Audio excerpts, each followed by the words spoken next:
Hey friends, this is Jason, Chief Counsel for Equal Citizens, which is the organization behind the Equal Votes project that is designed to get rid of the silly winner-take-all system for allocating electors in the Electoral College and bring about a saner, better, fairer way of electing the president across the entire country. Now, I'm bringing you this late-night dispatch from the East Coast because earlier today we had a hearing in Massachusetts in our Equal Votes case against that state, which is in federal court in Boston, 2,500 miles from the last hearing we had last month in California in our lawsuit against that state.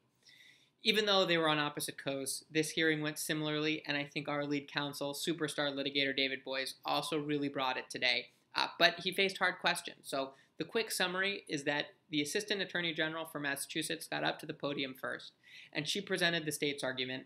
And the state's argument was basically courts need to butt out. She did not necessarily defend the policy that Massachusetts has as being a good one. She just said, look, it's the way that everyone else does it, and we have to do this for Massachusetts to fit into the entire system and maximize our power, given what every other state in the union is doing. But she did specifically flag multiple times that Massachusetts has signed on to something called the National Popular Vote Interstate Compact, which signals its desire to switch to a popular vote once enough states sign on to that. So it's basically said we want to get rid of it, we just don't want to yet, and until there are enough states to actually form this compact, we're just going to stay with the status quo, and that's up to the state, so butt out to the court.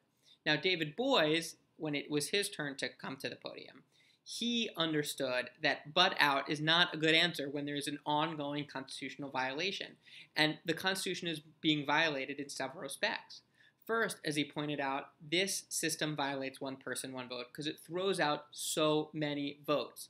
And second, it violates the First Amendment because people's associational rights are being infringed. Candidates don't even come to Massachusetts. They don't go to California, blue states, red states that are solid. Candidates don't campaign there anymore, and why would they? But people have a right to associate with their political parties and express their political views meaningfully and engage with the political process.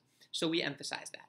Now, no decision yet, but I will say there were really hard questions of both sides. The judge was pressing the state on whether, this policy is really a good idea. And she went back to the history and clearly read the briefs very carefully. She invoked Thomas Jefferson, who we invoked several times as someone who is not a fan of the current system. On the other hand, she asked us hard questions too, and there are certainly hard questions for our case. But I think at the end of the day, if the judge just puts aside all the noise and puts aside all the history and thinks about what equality means and what free association means, she will understand that this system does not comport with the Constitution. So that's our goal. That's what we're fighting for. One step closer today, but still no decision. I want to say that it was great to see all the support out there. The judge actually specifically acknowledged that we had a lot of support in the room, and she addressed the public and said this is a really important case, and she was taking it really seriously, so that was fantastic to see. She also complimented the briefing on both sides, so I'm really glad that we're able to present the issues well, and the state too, able to get all the issues out there, and now we just see where the chips fall. Onward and upward.